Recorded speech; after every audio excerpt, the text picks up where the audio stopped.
Assalamualaikum warahmatullahi wabarakatuh. Assalamualaikum warahmatullahi wabarakatuh. Salam sejahtera untuk kita semua. Nama saya Muhammad Farid Fakih. Saya bagian kameramen. Ini wakil ketua kami Bintang Kaisario. Halo. Dan lanjut. Ini editor kami Fikri Ardiansyah. Halo. Dan akhirnya ketua kami Iksan Rizkia Putra Galih. Sekian perkenalan kami. Silahkan nikmati videonya. Semoga video kami bisa membawa edukasi dan juga petunjuk bagi kalian yang kehilangan arah. Wassalamualaikum warahmatullahi wabarakatuh.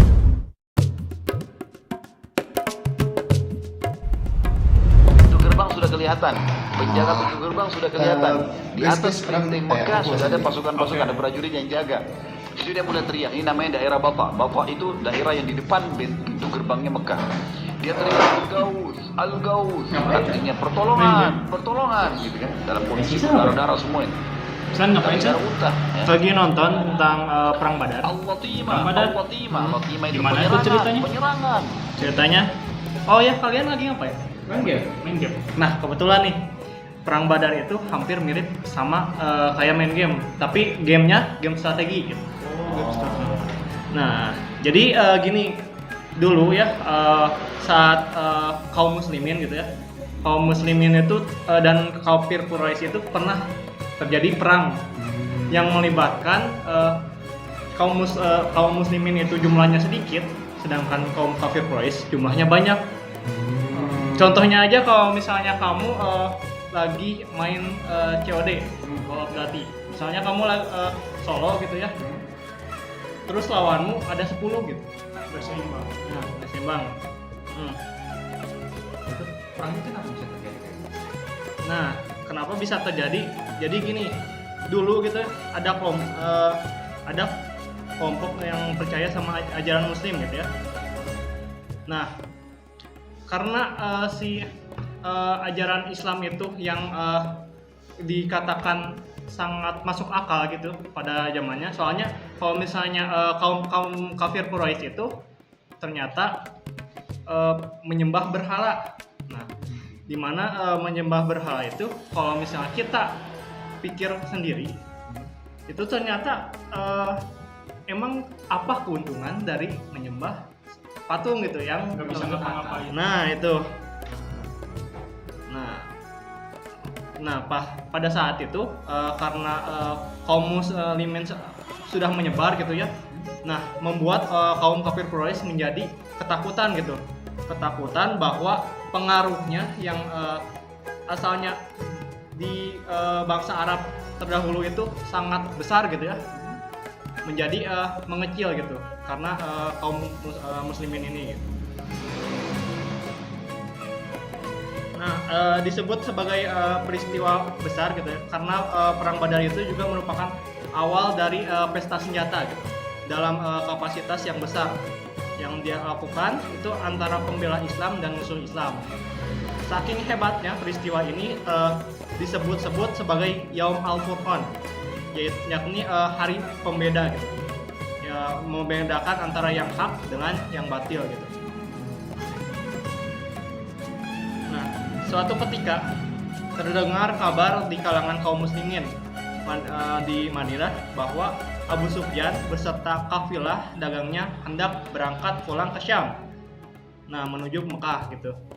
Nah, karena jalan yang paling mudah dan paling terdekat untuk perjalanan Syam itu menuju ke Mekah, menuju Mekah itu harus melewati Madinah. Nah, kesempatan yang berharga ini dimanfaatin oleh Nabi Muhammad SAW dan para sahabatnya untuk merampas barang dagangan mereka. Nah, soalnya harta dari yang kaum kafir Quraisy itu halal gitu bagi kaum muslimin. Kenapa? Soalnya harta dan darah orang kafir yang sebenarnya ada dua gitu golongan dalam orang kafir gitu ya. Yang pertama itu yang harta dan darah orang kafir itu halal karena orang kafir itu penyerang gitu ya, jahat kepada orang Muslim. Sedangkan yang kedua yang kafir baik itu tidak diperbolehkan untuk diperangi gitu. Nah, dengan alasan ini mereka berhak untuk menarik kembali harta yang telah mereka tinggal ambil rampas. Nah teman-teman, awal kisah perang Badar, secara historis kata Badar itu sendiri berasal dari nama sumber mata air yang terletak di Mekah dan Madinah. Oleh sebab itu, perang besar di bulan suci Ramadan dinamakan perang besar Badar. Pada mulanya tersiar kabar di kota Madinah bahwa khalifah besar dari kaum Quraisy yang meninggalkan Syam untuk pulang ke Mekah. Khalifah tersebut membawa barang-barang perniagaan yang nilainya sangatlah besar berupa 1000 ekor unta beserta barang-barang berharga lainnya. Besar kan? Nah, umat Islam menghadang Khalifah Abu Syafwan untuk mengambil hak yang pernah dirampas oleh kaum Quraisy. Umat Islam lantas menghadang Khalifah dagang Abu Syafwan yang membawa barang-barang dagangan Quraisy dari Syam. Alasan penghadangan tersebut adalah keinginan umat Islam untuk mengambil hak-hak mereka yang dulu pernah dirampas oleh kaum Quraisy. Memang kejam tapi ya hukum alam. Dan seperti kata di Al-Quran, apapun yang dirampas oleh kaum Quraisy kan halal. Sementara di kalangan kaum Quraisy tumbuh rasa cemburu akibat perkembangan kota Madinah di waktu kepemimpinan Nabi Muhammad SAW. Namun demikian, perang Badar sesungguhnya terjadi karena umat Islam ingin mempertahankan eksistensi agama Islam. Ya, pada zaman dahulu kala Islam tuh banyak ditentang ya sebenarnya, ya. Dari kaum Quraisy, Bani Wassalam dan lainnya.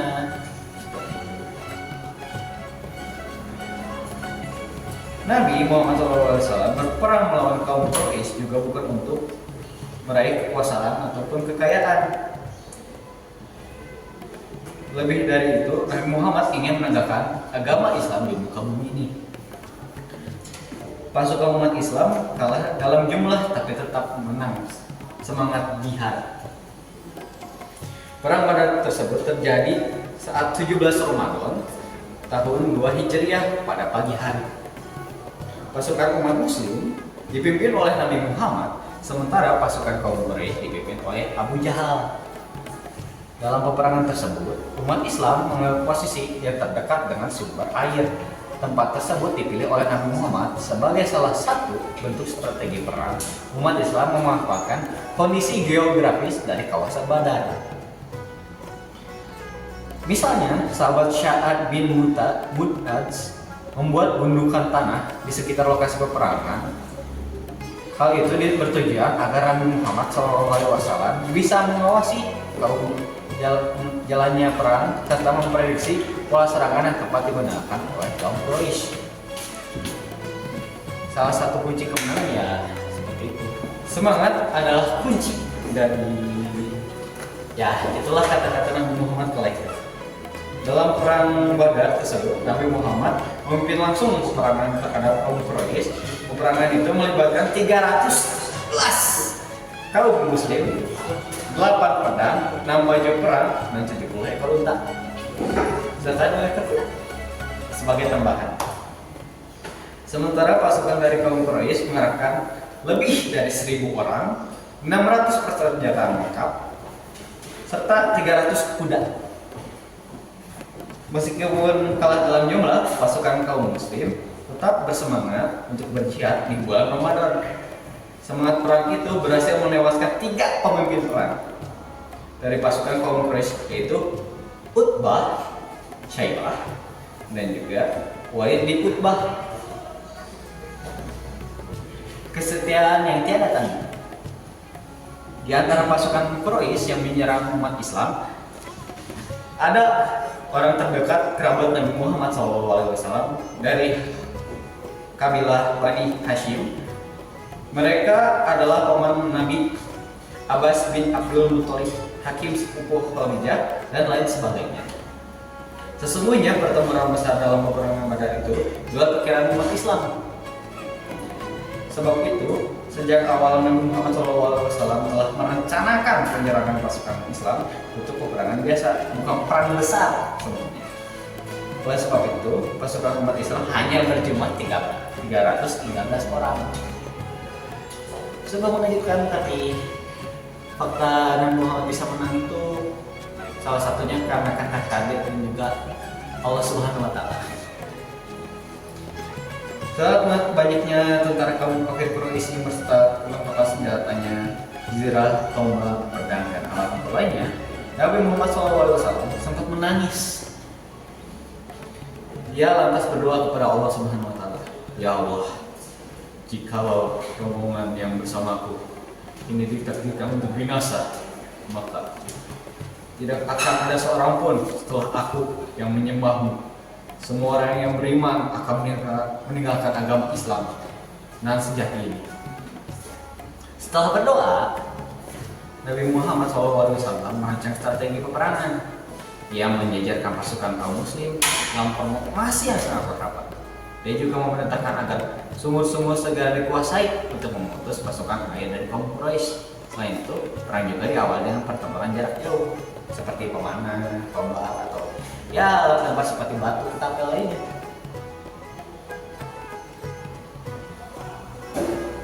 Saat pasukan kafir Quraisy bertolak untuk menyerang umat Islam, tidak segera menyambutnya untuk anak panah kejauhan. Kemudian berulang mereka menghunuskan pedang dan melakukan pertempuran secara jarak dekat dan lainnya. Lewat tengah hari, sebanyak 50 pemimpin pasukan kafir Quraisy tewas, termasuk Abu Jahal. Sementara itu, banyak sisanya yang lari tunggang langgang. Sementara itu, korban dari kaum muslim hanya 14 orang dari 313 orang. Selain itu, memukul mundur 1000 tentara dari Quraisy, umat Islam juga berhasil merampas 600 persenjataan lengkap, 700 unta, 300 kuda, serta perniagaan milik Abu Syafan. Dengan kecerdikan Nabi Muhammad dan keserikalan pasukannya, umat Islam berhasil membalikkan keadaan yang membuat kehormatan dan kemuliaan Islam makin meroket tajam, yang membuat seperti halnya yang dibahas buku Perang Badar karya Abdul Hamid Jaudal Al-Shahar. Lanjut, pada akhirnya Perang Badar dimenangkan oleh pasukan dari umat Islam. Kemenangan pada Perang Badar tersebut membuat posisi Islam di kawasan Madinah kian kuat. Sementara kaum Quraisy yang kalah di Perang Badar harus menelan kekecewaan mendalam. Mereka pun semakin berhasrat untuk membalas dendam dengan persiapan yang jauh lebih matang. Bagi umat Islam, Perang Badar adalah peristiwa besar, apalagi terjadinya pada bulan suci Ramadan. Perang Badar menjadi pertempuran besar pertama umat Islam dalam melawan musuh. Melalui pertolongan Allah lah kaum muslim berhasil menang meskipun kalah jumlah. Bahkan Allah Subhanahu wa Ta'ala menamai Perang Badar dengan sebutan Yaum Al-Furqan alias hari pembeda. Lanjut, sebab pada hari itu telah dibedakan mana saja yang hak dan yang batil. Saat itu Allah Subhanahu wa Ta'ala menurunkan pertolongan besar untuk umat Islam dan memenangkan mereka atas musuh-musuhnya, yaitu kaum kafir Quraisy. Temukan perjalanan perang umat Islam dalam membeda ajaran yang dianut pada buku Seni Perang dalam Islam karya A.R. Sohibul Ulum. Perang Badar diriwayatkan tidak memakan waktu lama, hanya butuh waktu sekitar 2 jam bagi pasukan muslim untuk menghancurkan pertahanan tentara kafir Quraisy. Segala kekacauan yang terjadi tersebut dimanfaatkan untuk memenangkan perang. Setelah Perang Badar usai, Nabi Muhammad SAW mengucapkan hal yang sangat penting dalam perjalanan pulang. "Wahai kaumku, kita baru saja kembali dari jihad kecil, Perang Badar, dan menuju jihad besar. Mendengar hal itu, para sahabat pun langsung terheran-heran sebab perang Badar yang sangat menentukan nasib kaum muslim hanya dianggap oleh Nabi Muhammad SAW sebagai jihad kecil. Para sahabat pun bertanya, apakah jihad yang lebih besar dari perang Badar itu, wahai Rasulullah? Rasulullah pun menjawab, jihad melawan hawa nafsu. Nabi Muhammad SAW. Lanjut, menurut Nabi Muhammad SAW, melawan segala hawa nafsu adalah hakikat dari jihad yang sebenarnya. Oleh sebab itu, salah satu hikmah dari perang Badar di bulan Ramadan adalah semangat berjihad melawan hawa nafsu. Meskipun demikian, saat terjadi perang Badar, terdapat rukhsah atau kekeringan bagi kaum muslim untuk tidak melakukan puasa. Hal ini disampaikan oleh Abu Sa'id Al-Khudri. Kami berperang bersama Rasulullah SAW, di antara kami ada yang berpuasa, namun ada pula yang berbuka. Orang yang berpuasa tidak mencela orang yang berbuka, sebaliknya orang yang berbuka tidak mencela orang yang berpuasa. Pesan moral yang dapat kita ambil dari kisah ini adalah perang Badar mengajarkan kita untuk selalu yakin sama Allah Subhanahu wa taala, bersatu, berani dan pantang menyerah meskipun kita dihadapkan pada situasi yang sulit. Kalau kita punya iman yang kuat, pasti kita bisa melewati semuanya.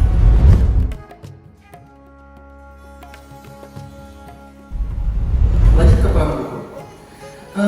Perang Uhud adalah pembalasan kaum Quraisy atau kekalahan mereka dari pasukan Muslim di perang Badar tahun 2 Hijriah. Perang Uhud terjadi pada tahun 3 Hijriah atau 425 Masehi di Madinah. Namun perang Uhud tak hanya menjadi ajang balas dendam kaum Quraisy di medan perang, tetapi juga kecemburuan mereka terhadap perkembangan popularitas Islam di kawasan Madinah. Untuk latar belakangnya, perang Uhud juga dilatar belakangi perang Uhud juga dilatar belakangi oleh keinginan kaum Quraisy menghilangkan dominasi Nabi Muhammad Sallallahu Alaihi Wasallam di Madinah. Perang Uhud mempertaruhkan menjadi pasukan Quraisy melawan 1.000 pasukan prajurit Muslim. Pasukan Quraisy jadi dari 200 pasukan berkuda, 700 pasukan berkendara unta, dan sisanya adalah pemanah sampai ke dalam. Sementara itu, pasukan Muslim pimpinan Nabi Muhammad SAW membawa kurang lebih 1.000 pasukan gabungan dari orang-orang di Madinah. Sebelumnya, Nabi Muhammad bermusyawarah membahas strategi di perang Uhud, lalu disepakati pasukan Muslim akan berperang di luar kota Madinah demi keamanan warga di sana. Namun, dalam perjalanan ke Uhud, Abdullah bin Ubay membelot dengan membawa 300 pasukan Muslim, sehingga total prajurit Muslim berkurang menjadi 300. Meski Abdullah bin Ubay berkhianat, Nabi Muhammad tetap menyuruhkan pasukan Muslim fokus dan tidak memikirkan pembelotan tersebut. Beralih ke medan laga, perang Uhud berlangsung selama kurang lebih 7 hari. Awalnya pasukan Muslim memegang kendali dan bisa memukul mundur kaum Quraisy. Tetapi kemunduran musuh itu ternyata bagian dari strateginya. Kaum Quraisy kemudian melakukan serangan mendadak dan memukul pasukan Muslim dari segala penjuru.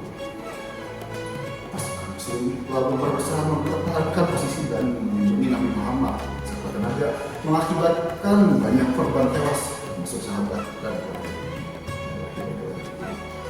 Kaum Quraisy lalu menyatakan kemenangan setelah komandan pasukan Muslim Khalid bin Walid mendeklarasikan mundur dari perang.